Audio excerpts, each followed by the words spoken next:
At long last, the time is now. This video has been in the making for so goddamn long, and the moment I had an interaction at locals when a person asked me how well my V Premium channel was doing, I thought that I should probably actually get a move on it and record some premium content. So, today we're going to be talking about a deck that I've been working on for a very long time. If you've actually seen Deck Flare's video about snakes on trains, playing the Megalonozuchi Yasui build, I was actually his opponent in the first round, and you got to see a little bit of how this is supposed to function, but the build has evolved a lot since. So to put you back in the context of how this build emerged, basically I went to BCS Toronto with all the people from my locals because we usually often travel to Toronto events as a group, and for that event I was feeling really insecure about my deck. I wasn't really sure about what to bring. I love DI. I wanted to play DI 100%, but nothing felt amazing, and we had just gotten History Collection, and the general perception of DI back then was that the deck was kind of bad. So I decided to not do anything fancy, even though I had a really fun Spade Jack build I wanted to bring, and I decided to play the vanilla NLK list, and it went about as well as I expected, meaning that I had a terrible matchup into a lot of the new decks, and it did not feel amazing. So the night of the event, I decided to start testing with History Collection to see, what interesting things I could maybe do with that, and a lot of other DI players started doing the exact same thing at about the same time, and collectively you may have seen a new sort of take on DI emerge, being the Gastille lists. If you are interested in that, I could actually go over a lot of the Gastille lists I've seen online, and we could have like a small video where I talk about them and mention all the intricacies and how they complement different playstyles, what different avenues they enable. But today we're going to keep it simple, and I will just present my take on the deck. It has been brewing for a long time, and I feel really comfortable with it. It feels really nice whenever I play at locals. When someone just wants to play premium, I can just take this out, have an amazing time. And it feels really reminiscent of old Darkness DI. So if you're fond of GDI, this is a deck you will absolutely love. So what's the whole appeal of playing History Collection DI? Well, if you remember my old video about the interesting cards to try after History Collection, you will understand that the only thing this stride does for us is just provide us with more value and longevity. We get 2 protects, and we get a triple drive with an extra draw at the end, guaranteed on hit. So we are most likely going to be surviving and making it till turn 4, but question is, what do we do turn 4? And well, luckily for us, there's another really iconic DI card that has been putting in a lot of work in most builds that are not focusing on NLK, and that is V Gastille, the Great 3. So V Gastille is a really interesting card that has 4 debilitating effects that can affect your opponent. For every 5 cards in your soul, your opponent will choose 1, so the goal is to get to 20, and what happens then is that your opponent loses all their auto abilities, your front row will get a crit, their power will be set to 1, and they'll have to take a card from hand and put it face down into their damage zone. That is amazing. You can do a lot with Gastille. You can stall out some games by pinging them for 1 damage every turn, even though keep in mind, if the card is a marker, the marker will vanish, so they will not be taking any damage. The crit is devastating, and the biggest perk of this deck is the fact that it can disable auto abilities. DI in general doesn't really have any protection, so deals really poorly with disruption. And in this deck, you just don't really care about that. Bracing Ladder who? Why would you ever need to run a card that gives you resist when your opponent can't do anything to interact with you, except in certain specific scenarios that we will get into. So the game plan is pretty straightforward. You soul charge a lot, you get to Gastille, you survive, and you kill your opponent on Gastille. A lot of builds have been opting to run Hope on Dump as their only tool for applying pressure, so you just go into Gastille, you call the Hope on Dump, and not only are you auto-disabled, you need to guard in increments of 20k, which is interesting. But I feel like Hope on Top is a really well understood card at this point. Friendly reminder, but NLK is now 6 years old, so people have been prepping for that deck for quite some time now, and I think by now they know that your win con is usually Hope on Top. My other issue with Hope on Top is the fact that you usually hit for really small numbers, unless you're running Number of Terror, but if you want to run Number of Terror, that's more grade 3s you need to fit into your deck, so it kind of affects your early game, which is already a problem for DI. So in my opinion, it's a little lacking. So instead of that, how about we just put all the guard restricts in? In this version of Scharhrot, Gastille, History Collection, DI, whatever you want to call it, we're going to be running as many guard restricts as possible, and our goal is going to be to resolve 2 guard restricts simultaneously with V Gastille. You could fit in variance hardlegs in this deck if you really wanted to. I am opting not to because I like running some weirder ratios with some cards being 2-ofs. If you really want to add hardlegs for maximum guard restrict turbo action, you can definitely do it, but you're gonna have to tinker with the grade 2s a little bit. So without further ado, let's just check out the list and see how this deck is supposed to function. First and foremost, the grade 3s, and the most important grade 3 of all, we're going to be running 4 copies of Scharhrot Vampire. Scharhrot Soundstride says that you can counterblast 1 and soul charge 2, and when your Vanguard will attack, your opponent must choose a rearguard and retire it. This can be kind of debilitating in the Grand Blue matchup, and against other decks that don't really mind retiring their rearguards, but it can also be really beneficial. If you ever do end up going for a Blettermoss play for some reason, maybe you just don't see your Gastille, you get to activate the on-attack ability twice. Usually you just use this for the soul charge 2 if you need to get to a certain threshold though. The other skill doesn't really come up, but technically I guess you could use the GB2 and have Scharhrot get an extra critical and 5,000 power before you stride your 4-fax onto it, but usually you will not get to that point with this deck. After that, the backup, the second man in command, the fucking, you know the guy, the finisher. We're going to be running 3 copies of Evil God Bishop Gastille. Why only 3? Well, because I kind of don't want to see too many copies of him. Usually, if I want to go into a Progenitor or to Ultimate Stride, I will just stay on Scharhrot, and he is pretty easy to access. You're going to be going through a deck really, really fast, and we have a lot of cards that access your soul and that let you draw cards. So even with 3 copies, you will usually see him, and I just want to see Scharhrot more than him. Technically, you could run both of them as 3-ups and still be fine. I just want to be extra safe and run the 4th Scharhrot. So I just explained the skill, you know what he does, he gives the debilitating effects, and a really, really neat thing about him is that he resolves at the beginning of the battle phase, and because of that, you can actually have Fujinlands on your board and activate the Fujinland ability to soul charge before you resolve Gastille. So technically, you don't even need to be at exactly 20 for the skill to resolve. So these are our main grade 3 rides, but there's other cards we're going to be running to assist us in reaching our game plan, activating a bunch of guard restricts, and one of these cards is Variance Drag Forms.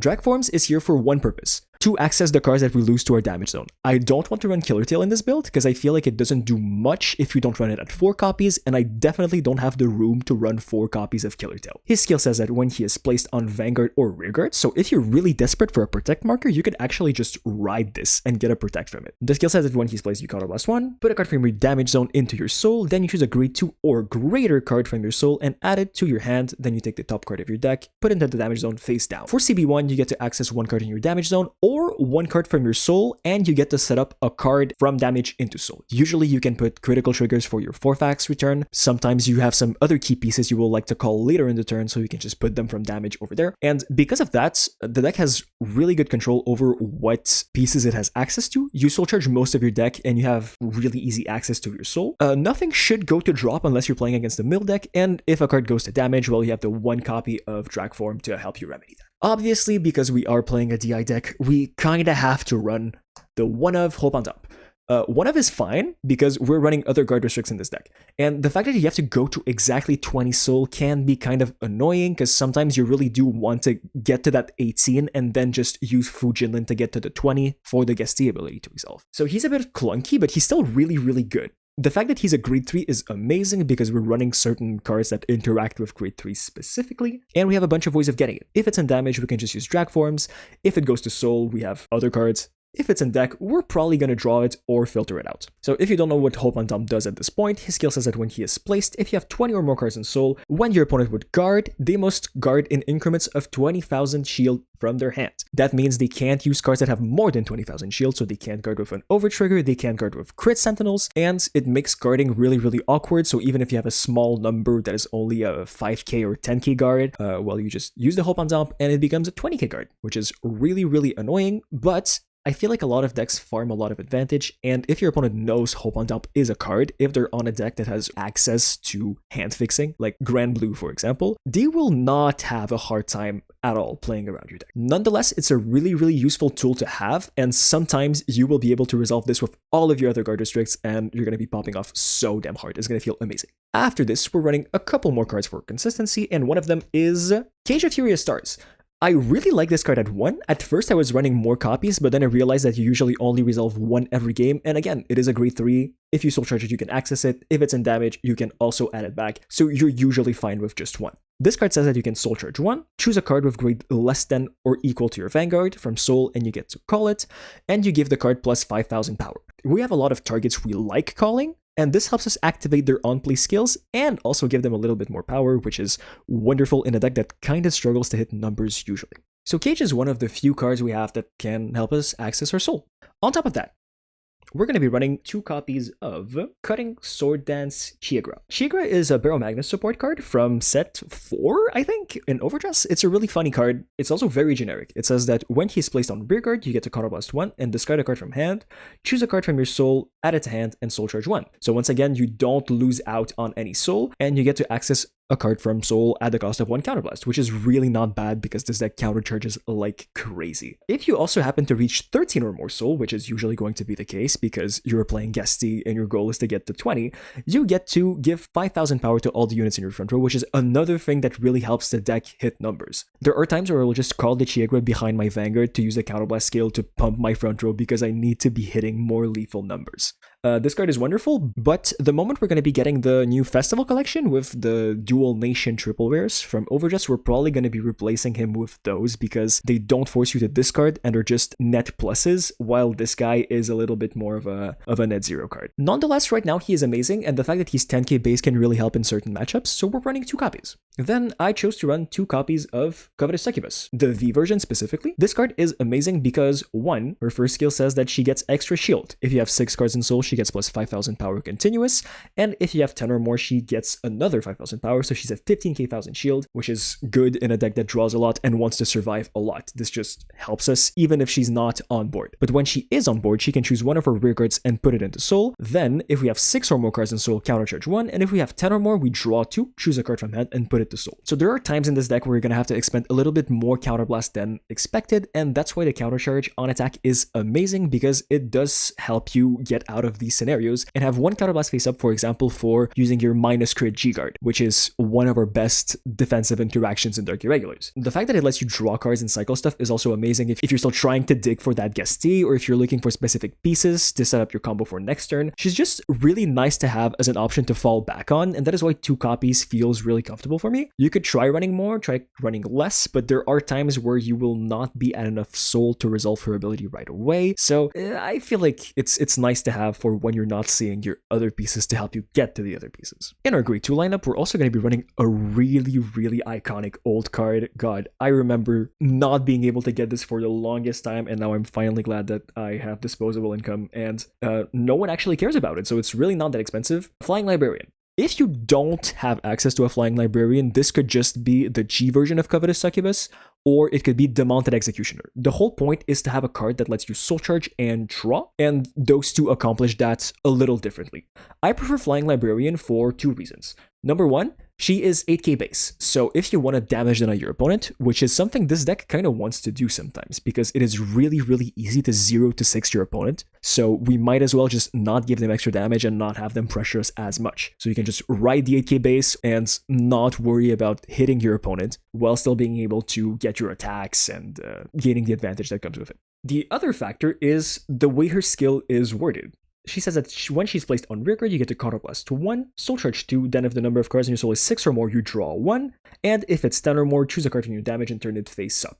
So the really interesting thing is that you only need to be at 6, or technically 4, because you soul charge 2 from the skill to get the draw, and sometimes that draw can be something that will help you unbrick the situation. So if, for example, you are at 4, counterblast 1, soul charge 2, and draw into a V Covetous Succubus, you get to get back the counterblast you just spent, even though you couldn't get to the 10 soul. And just because of the fact that the draw comes at the lowest soul threshold, this card just feels a little safer for me than Covetous Succubus that does kind of the same thing but in reverse. So you first get the counter charge after the soul charge and then you get the draw. But if you can't find Flying Librarians, definitely try running other stuff. If you run Demounted Executioner, you can also opt for a more aggressive build in the early game because Demounted Executioner gets 5,000 power when he attacks at Vanguard. There's definitely room to experiment, but I feel really comfortable running Flying Librarian. I only run 3 copies because this is the grade 2 I want to see the most, and our grade 2 lineup is really tight. All of our other grade 2s run at 2 copies, and this is the one I want to see the most because sometimes I still want to ride it and call 2 of them. So 3 is usually enough. Then comes another really spicy card that I personally adore, Baleful Repressor. This is why I mentioned that this deck feels really similar to Darkness DI because of this man. This used to be our win con, our finisher, and now he does pretty much the same thing. So why am I running Baleful Repressor? Well, I don't know if you've seen the discourse around Dark Irregulars lately, especially the Gastille builds that run Hope on Dump, but the common sentiment is that, oh, I just Sanctitude you once and you kinda lose. And they're not wrong. If you're just running Hope on Dump, your rearguards don't hit for big numbers, so as long as you have 20k for every rearguard and you can use Sanctitude on the 4-fax, you're usually fine. So this is why this man is really annoying. His skill is GB2, which is really easy to use because our History Stride always gives us GB2. When he attacks, if the number of cards in your soul is 8 or more, he gets plus 10,000 power and your opponent cannot call grade 0 cards from hand to Guardian Circle. This is where we get to the Guard Restrict Turbo aspect of the deck because usually our win con will be resolving at least 2 different Guard Restricts. We're always going to have Gastille skill, but on top of that, we'll have, for example, Hope on Dump and Baleful Repressor. And have you tried guarding in increments of 20k without using grade 0s? It gets really awkward. You have to drop 2 grade 1s at the very least, and then if you're running grade 2s, well, you're going to have to drop 4 grade 2s to be able to guard that. So this is really hard to guard, and we're going to aim to make this even harder to guard for our opponent. And another perk of this card is that it passively gets power. He is always going to be 19k, and because of that, you will always be pressuring your opponent at least a little bit. If you just put 1 trigger on it, it's usually going to hit over 2 defensives on a Gastille turn, and because our game plan is usually to 0 to 6 or to 1 to 6 our opponent, they are very likely to get defensive triggers. So as you can see, the grade 2 lineup is kind of wonky, but usually this deck doesn't really care. Most of them are good as rearguards, and we don't really mind riding a bad grade 2, because if our opponent damages us, well, it's going to be easier for us to get our combo and soul charge a lot when we get to the grade 3. To understand how this deck comes together, let's look at the grade 1s because they really help cement the whole engine. First of all, obviously this is a Dark Irregular deck, so we're going to be running 4 copies of Fu Jinlin. As a cost, you get to choose a card from hand and put it into your soul to draw a card, and then your opponent does the same, even though for them the draw is optional, so technically you can't deck out your opponent using the skill of Fu Jinlin, but at that point you are playing basically Nubatama, and it feels amazing. The second skill is also really relevant because if you get to resolve a lot of Fu Jinlins at the beginning of the battle phase, if your opponent has 6 or more cards in their soul, you get to soul charge 1, and if you did, you choose one of your units and give it 5,000 power. So this is another card that helps us hit numbers and make our Hope on Dump and our other guard districts a lot more annoying and hit over defensives because our opponent will most likely hit defensives on the Gastille turn. Then, the other card that really helps bring this deck together, and I'm really sad I slept on it for so long, Alluring Succubus. This card does everything. A lot of decks are running normal grade 3 searches to get to their History Stride, but this card has a lot of upsides in DI specifically. On rearguard, you get to Counterblast 1, put this card into your soul, look at 7 cards from the top of your deck, and choose up to 2 grade 3 cards. Up to 1 of them will go to hand, and up to 1 of them will go to soul. So first perk of this card, she checks top 7 instead of checking top 5. And if you really need to dig for that grade 3, it can be a game changer. 2, she puts another grade 3 to soul, so if you ever happen to reveal 2 copies of Scharhrot, for example, in your top 7 check, and you really don't want to be drawing into that Scharhrot, or you need to deck thin to draw into the Gastille later, you can just put it into soul right away using the skill of Alluring Succubus, and this will help you reach your soul threshold. And lastly, she puts herself into soul, so she will always at least plus you 1 soul for 1 counterblast, sometimes plus you 2 soul. Also, in the late game, being able to check top 7 when you have 12 cards in deck makes it so you have a pretty much 1 in 2 odds of seeing any card you need, which is wonderful. That's why we can afford to run a lot of grade 3s as 1-ups, because if they're still stuck in our deck, we can just Alluring Succubus and try to fish for them. The Counterblast is kind of an issue sometimes, but when your opponent gives you a lot of Counterblast, you can also use these Alluring Succubus in the early game to fetch your Heal Guardians, because they're also grade 3s. So this really gives you a plan in the early game. You have something to do, and whenever you get rushed a little too hard, this card can help you bounce back. Then, another really important grade 1, and the last guard district we're going to be running in this deck, 3 copies of Quen Lu. Quen Lu is another overdress card, and her skill is that you can put her into soul from rearguard, choose one of your rearguards, give it plus 2,000 power. Then, if your soul has 7 or more cards, your opponent cannot call grade 1 or greater cards from their hand to Guardian Circle for the battle that that unit attacks until the end of turn. This This really helps make our other two win cons lethal. If you use Quenlu on Baleful Repressor, that means that your opponent will not be able to guard with anything other than G-Guards or Blitz Orders. That is why gaining power in this deck is really important, because there are certain power thresholds you can reach to make sure your opponent absolutely needs to have all of their heal guards in hand, because they will not be getting all of their auto abilities. Every heal guard is going to be 15,000 power, so if you can consistently make your Baleful Repressor hit for 31, they will have to use at least 2 heals or a Sanctitude to survive that swing, and that is not counting all your other rear guards, and that makes your Gastille turn a lot more lethal than the simple Hope on Dump play. If you do not get to the Baleful Repressor, you can still use this with Hope on Dump. Have you ever tried guarding in increments of 20k without using normal units?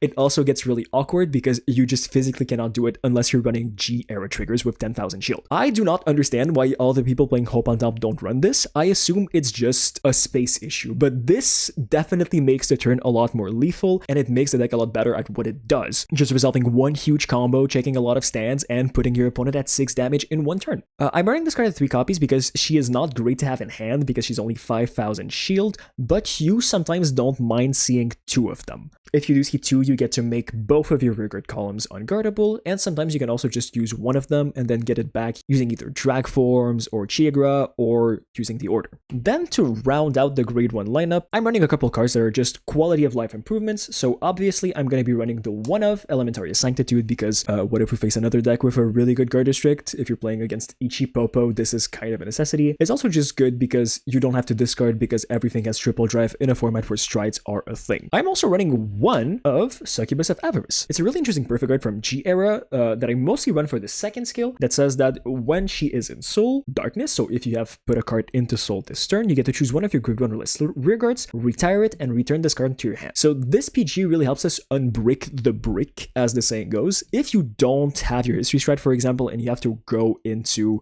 Gastille and normal stride going second, sometimes this can be really helpful because it helps you get at least 1 PG back to your hands if you're already doing a pretty good job at soul charging. Also, it can really help you clear your board. So if you have a Fujinlin, for example, if you're playing against a deck where you don't want to have rearguards, you can just use this thing to retire one of your rearguards and get it back to hand. So you pretty much get the value of the unit you had on board back because you just have a perfect card. Lastly, this card is really useful because there are times where you are going to be going a little ham on calling stuff from hand, and you're going to have to get creative to get your 5 discard for 4 facts. And this card can be amazing if you have one Fujinlin that doesn't really do much. It's not boosting a lethal column. If it's behind Vanguard, for example, well, you can just retire the Fujinlin and get this card back to hand. It's really fine as a one-of. I wouldn't say you should run more. It's really nice to have on occasion though, and because of the new history triggers, we can't really run crit sentinels in this deck, and we don't really want to run draw PGs. So I feel that running one G per figure that is pretty easy to access is a really nice trade-off. Lastly, we're going to be running one copy of Honolly for those emergency situations where you know you won't be killing and you want to restrict your opponent, make it annoying for them. And you might say, one Honolly, does it ever come up? Well, technically, if you do get to your grade 3, which is the point where you start accessing your soul and calling stuff from it, you have usually gone through about half your deck, so you have pretty much 1 in 2 odds of seeing it. It's either in soul, in damage, or in hand, and it can really help in those scenarios, but it's not a good enough card in this deck specifically, in my opinion. I feel like you do a pretty good job at being defensive either way, so you don't mind multi-attack, and you don't really mind taking damage either. You always want to be at higher damage, because if your opponent checks defensive heals, you don't want them to heal, because you have 1 turn to kill them. But having the one-of can be really nice, and sometimes you do open it in the early game against a deck like Nova Grappler or Gold Paladin, and it makes it a lot more awkward for them to play against you normally. If you don't feel comfortable with one, you can always try running more. We're going to be running one V starter because we really want the quick shield, and the draw can really help because this deck lives or dies by seeing Scharhrot, and we really want to see Scharhrot. You could also opt for running Spade Jack, but you kind of want to have a big hand in this game because your early game can be kind of flimsy, so you kind of want to not minus and get a quick shield on top of that because that 5k guard can really help. The interesting part is our trigger lineup. We're going to be running 3 copies of the History Crit. Why 3 copies? Because we are running 1 copy of the Crit Sentinel still, because it can feel really good to draw. There are games where you're going to be going into the 4 facts and you're not sure you can kill your opponent, and being able to spin this to drive check into it to have a 30k shield after you discarded 5 can be the difference between winning and losing a game. Otherwise, these are the main trigger we care about because it says that if your Vanguard is a Scharhrot, on attack you get to put it in Soul and give your Vanguard plus 5k to draw a card, which is wonderful because it accelerates our Soul and it clears our board. Because often we're going to be having 8k grade 1s, this is not going to hit a force number, which is unfortunate, but if you want to do a little bit of pressure and have like small pokes to slowly wither away at your opponent's hand, or even to poke the rearguards, these can be great to call in the front row. And also the fact that they put themselves into Soul really helps for 4-fax, because 4-fax will return 3 crits, and usually you want to return the full 3 crits because you don't want to deck out. Because of the errata, these cards have also an intrinsic skill. When they are checked as damage, they get to draw a card. So this is basically like 3 draw triggers defensively. Sometimes this can hinder us because we get really close to deck out. So if you can, you would rather not spin these 3 with 4-fax, but they do so much in the early game. So definitely run as many as possible, maybe even 4 if you don't really care about the crit sentinel. To round out our crit lineup, we're going to be running 3 copies of Liquid Fencer. So Liquid Fencer does basically the same thing, but it's generic and it's GB1. When your Vanguard attacks, you get to put this card into your Soul, draw a card, and your Vanguard gets 10k until the end of battle. They're mostly here because they're crits that go to Soul and that we don't really need stride crits because this deck doesn't really stride more than once, and the one time we do stride, it's usually the history stride, so we can't even use the stride crits. So this is nice to have as a backup, and also they can make your Vanguard more threatening on the Gastille turn. The Gastille has the problem of not really hitting for big numbers by himself, so getting the plus 10k can make it a lot harder to guard for your opponent, and because of that, you can definitely steal some games off of a lucky drive check because, well, you know, they're under hope on dump, it's kind of difficult, they don't want to commit the extra 20k,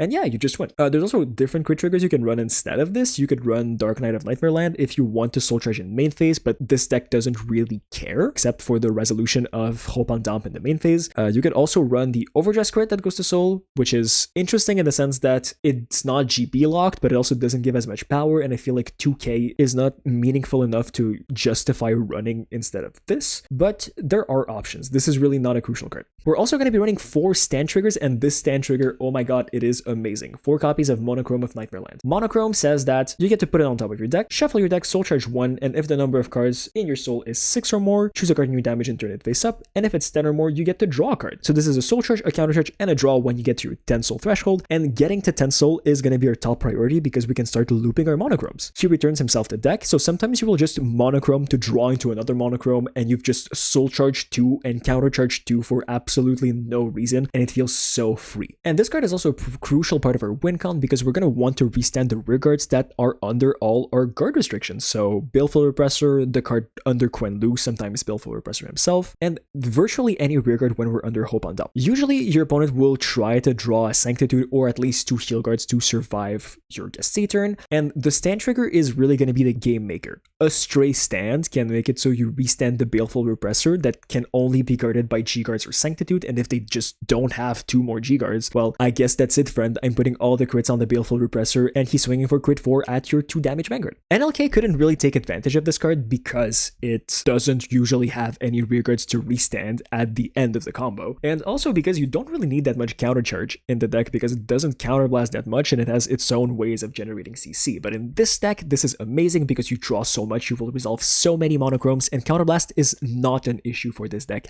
at all. You can also use the order to call your monochromes that got lost in Soul and get them back in. Same thing with Chigra, even though that's a bit more of a minus because you're not really getting anything except an extra stand in deck that you could also Soul Charge with its own skill. In any case, this is a staple of Darkness DI, and I'm really glad there's a deck that can finally use it. On top of the 4 stands, we're also going to be running 1 copy of the red Overtrigger, and we're running this for the restand effect. If we're not checking this on the Gastille turn, we're probably not going to be using the ability to call. We usually just want this to become a really huge stand that can give infinite to one of our rearguards with guard restrict. There are times where it will be stuck in deck, but there are also times where you will Soul Charge it, and in that case it doesn't really matter because our follow-up after the Gastille turn is usually to just go on Blathermoss. So we'll just spin this back into deck, and we will have pretty high odds of checking an Overtrigger. You could also run the blue Overtrigger in this to increase consistency, I guess, but I feel like you really want the finishing potential of having this on a Baleful Repressor, for example, or on a rearguard with Quen Lu. Lastly, obviously for the main deck, we're going to be running 4 Heal Guardians. These are grade 3, so you can fetch them with Alluring Succubus. You know what their skill does when they're placed on Guardian. If you have not ridden a grade 3, you get to choose one of your opponent's units, you -2 crit it for the battle, or you choose one of your Vanguards and you give it plus 10,000 power. Even if you don't resolve them in the early game, they're really nice because they give you access to our G Guards that can sometimes help make our game plan a lot smoother. For the G-Zone, we also have a lot of interesting decisions. First off, we obviously have 2 copies of Love Tempest Gastille Deck. So this is our History Stride. The first ability is that in the G-Zone, if our Vanguard is Scharhrot Vampire and we have not gotten a gift marker this fight, you can choose grades up to 3 from your hand and discard them to Superior Stride discard, and then extra cost, flip another copy face up to get 2 protects. So if you're playing in a matchup where you don't want to get the protect or where you would want the History Stride twice, you technically don't have to flip the second copy up, and you could stride in the main phase twice. I don't know what that really does for you, but it can be relevant against decks like Chaos Breaker, for example, if you don't want to give them the extra force markers to be able to have an easier time withstanding their attacks. The on-attack skill, after it attacks a Vanguard, you soul charge 2. If you have 6 or more cards in soul, you draw cards. This is usually enough to make us survive our opponent's turn 3 or turn 4, depending on if they went first or second, and then you just go to 5 damage and you pop off to get to 20 soul on your Gastille turn. It's an amazing setup. If you have to go into something else, you'll always have GB2 live after your History Stride. I'm also running 2 copies of Balam as the backup stride. If you ever have to ride into Gastille and hard stride, this can do pretty much the same thing. He says that you have to counterblast 1 and choose a copy of himself in G-Zone internet face up. You choose one of your opponent's rear guards and you retire it, and he will get power equal to that unit's power and an extra drive checks. So this is really good for sniping your opponent's annoying rear guards. He will also let you soul charge 2 for every face up cards in the G-Zone after you do the skill. So if you're using it after Lyra and you're really low on soul for some reason, you can always get it back up to 20 using his ability. Also, he has a really neat skill that can sometimes come up, Darkness, if you soul charge the card this turn, and you have 13 or more cards in soul. When your opponent would guard, they cannot guard with grade 1 cards. So this can be really annoying against decks that have grade 1s that do stuff on Guardian Circle, for example, thinking about Mega Colony, maybe a Link Joker sometimes, and this helps you completely circumvent that, even though this is not as lethal as it used to be in G era, but the fact that you can still sometimes go into this guy is still pretty nostalgic, and I love running him for that. Then I am running 1 copy of Formido. Formido also serves the purpose of being a backup first stride if you're doing really bad, and it also wipes board. So the nuance with this guy is if you want to stride him, you have to ultimate stride, quote unquote, so you discard a card of the same name as your Vanguard, but as a trade-off, until the end of the game, if he's face up in the G-Zone, you get to stride for free. So you stride once with a Scharhrot, for example, and then you don't have to pay the cost for stride ever, which is wonderful in this deck because we're not running crit sentinels and we kind of like some of our grade 3s, so we would like to not pitch them. When he is placed, he says that you can counterblast 1 and your opponent chooses the same number of rear guards as the number of your empty circles, and they retire them, and if you retire 3 or more, you get to soul charge 5 and draw a card. So this helps you turbo soul, this helps you draw, and it comes with the added perk of letting you stride for free for the rest of the game. This card is kind of controversial. I'm running 1 copy of Gharvans, even though ideally this would be a dust. So Gharvans sort of serves the purpose of all the other first setup strides, but he is here specifically for those games where you don't have a heal in hand and you don't think you will see it, so you can use him to flip a card face up in the G-Zone and activate GB2 so you have Baleful Repressor life for next turn. It's a really niche scenario, but his skill is still kind of neat. On attack, you counterblast 1 and flip a card in the G-Zone face up, and you soul charge 5. Then, depending on what you soul charge, you activate an ability. For every trigger, you draw a card, and for every normal unit, it becomes a battle door. So if you soul charge 5 normal units, your opponent needs to guard with 5 cards from hand if they want to guard this battle, which sometimes can help you cheese games. But ideally, if I were to run another thing instead of this, it would be a dust. There is one really annoying scenario for this deck. It's playing against Mega Colony when your opponent is on Dark Phase. Gastille disables your opponent's auto abilities only at the beginning of battle phase, so they still have all of them live during your main phase. So if you happen to call a Baleful Repressor, your opponent can just go activate Dark Phase skill rest. So if you don't have a second Baleful Repressor, your turn does pretty much nothing, and if they see that you're doing that, they might actually withhold their Soul Blast ability until they see the second Baleful Repressor. In that case, you usually like going into Dust because Dust makes it so your opponent loses all of their abilities on board right away. V-Gastille is basically a different version of Dust, so having the original as a backup that we can resolve in the right phase is just a nice form of insurance to have. That we don't really mind about the CB2, and we run high enough counts of all of our grade 3s to be able to ultimate stride without problems, and we only have one crucial piece in our G-Zone being 4-fax, which we don't really mind losing as much as a lot of other decks. So ideally, this would be a dust. For our follow-up play, we're going to be running 2 copies of Bledermoss. Bledermoss is here in case you are really worried about deck out. His skill says that on GB2 Darkness, so if you put a card into your soul this turn, you counterblast 1, choose a card with the same card name, flip it face up, then you choose 2 cards from your hand and put them into your soul. When this unit attacks, if you have 10 or more cards in soul, you take all of your grade 0s on rearguard and in soul to spin them back. That includes your starter, which is kind of unfortunate, but it's alright because you get a shit ton of triggers back into your deck, and then you get to choose 2 of your units, give them 5,000 power, and at the end of the battle, Blettermouse will restand with only 1 drive check. So this is Vanguard multi-attack. Sometimes it comes up, but usually your Gastille turn will be enough. This is really there for the follow-up after you've done your Gastille play. And then, the one of Forfax. Forfax is our finisher. It's the card that helps us guarantee a stand trigger or get more critical triggers on the Gastille turn. His skill is that at the end of the battle that your grade 3 Vanguard attacked your opponent's grade 3 or greater Vanguard. If your Vanguard is grade 3, yes, it does say that you have to be grade 3 twice. I will always point it out because it's just so funny to me, and I know why it's here, but you know, card text funny. If you have 13 cards in soul, you get to counterblast 1 and discard 5, and stride this card from face down in your G-zone. Then, when he is placed on Vanguard, so it doesn't have to be by his skill, you can just normal stride Forfax if you really wanted to. If you have 13 or less cards in deck, which is usually going to be the case here because we have 20 cards in soul, you get to choose 3 critical triggers, up to 3 critical triggers from your soul, and put them into your deck. So sometimes you will not do the full skill if you're not worried about deck out and you want to increase your odds of checking a stand, for example, and you know there's at least like 2 stand in your 4-card deck. You might not even shuffle a single critical back in. But otherwise, this helps you have a really good trigger to non-trigger ratio in a small deck, and this is usually going to be the thing that pushes most decks over the edge and helps you deal that final damage, put that extra critical on the Baleful Repressor to make it more lethal, to restand the Baleful Repressor, or to just restand another rearguard under a Quenlu on a Hope on Dump turn to be able to close out the game. You could maybe try running 2 of them, but usually 1 is enough because you only go into it once. The cost is really high, and usually when you do, you win the game. So I would say maybe try playing around with it. I feel really comfortable with 1. If you're just starting out with this deck and you're not really sure where you should commit and where you shouldn't commit, maybe try 2 because sometimes you will maybe resolve the second one. For our G-Guards, we're running a really varied lineup of them. We're running 2 copies of Nilj Abyss because this is our best G-Guard. She says that when she's placed on Guardian, counterblast 1, and for every 10 cards in your soul, choose one of your opponent's units and then get crit -1 until the end of turn. So if your opponent has restanding rearguards, this is amazing. If your opponent has rearguards you want to hit, but you don't want them to deal you damage, like in Murakumo, for example, you can use this thing. Keep in mind that you can't choose the same unit twice, so it's only -1 crit on up to 2 units generally. You will probably never get to 30 soul unless your opponent is letting way too many skills resolve at the same time. The reason I run 2 is because usually when you need one, you might need the other one as insurance, and also it's also really nice to use after your Gastille turn. It can be a G-Guard that completely shuts down your opponent's turn because you guard 1 attack that is only a 15k guard, then you counterblast and you -crit on the Vanguard and on another rearguard, and that's it. You get back to your Gastille turn. If your opponent is at 5, counterblast 1, pick them for 1, and you win the game. The other G-Guards are really here for specific scenarios, but you can really play around with them because they don't come up as often, and it's a really good opportunity to tailor the deck to your local meta or to any event you are going to. First, I'm running 1 copy of Agralpat Malat. This one says that when she's placed on Guardian Circle, you get to Soul Charge 2, and if the number of cards in your soul is 6 or more, she gets plus 5k power.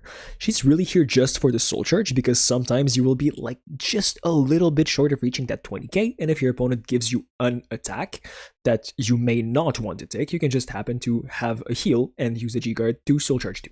Then I'm running 1 copy of Jujnasu. When she is placed on Guardian, continuous, if you have 8 or more cards in soul, she gets 10,000 power, so she's kind of funny in the mirror match. If your opponent decides to use Gastille, you can always have 125k shield. The other skill is also sometimes relevant. You get to choose one of your grade 1 or greater rearguards with darkness and put it into your soul to draw a card. So if you decide to call, for example, our Perfect Guard, or if you have Baleful Repressor, you can just tuck them back into soul using this ability, and you can draw a card. It's really here for those clutch scenarios where you need to like call a booster behind one of your rear guards, so you call the Perfect Guard, or after your Gastille turn, you know the Baleful Repressor won't really do much because you're going to be winning anyways, but you really need that card draw. It's really situational, and you can definitely change this one for something else.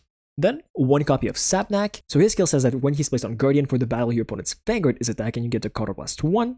If the number of cards in your soul is 10 or more, you may have this unit get plus 5,000 power, and have your Vanguard get plus 5 until the end of turn. So this is a nice way of getting a bit more power defensively. If you know that this can shut down your opponent's turn, definitely go for it, and maybe even take the damage from the Vanguard attack, because who cares as long as the rearguard are not hitting? Usually you are killing them by turn 4 either way. It can also help against decks that do way too much multi-attack but with small numbers, so you don't really want to waste your Perfect Guards on them. them, so you just commit the 1G guard and then you're fine. Maybe use a couple intercepts. This one is also very situational, and in metas where Sablank is relevant, you usually want to run more than one, but I'm just running one just in case. Lastly, one copy of Saint-Germain. Saint-Germain is the one that gives you resist. If you have 10 cards in Soul when he is placed, he gets 10,000 shield. He also gets big, but it's at a bigger threshold than Druj Nasu, unfortunately. And if you have 15, you get to choose any number of your rearguards, vanguards, or guardians and give them resist.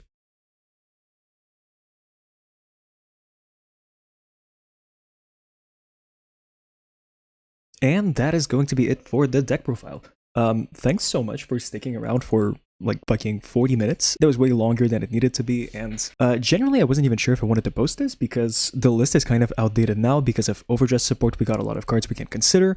You can try running Ford and Revoltus. You can try running Surga if you want to increase your odds of seeing Gastille.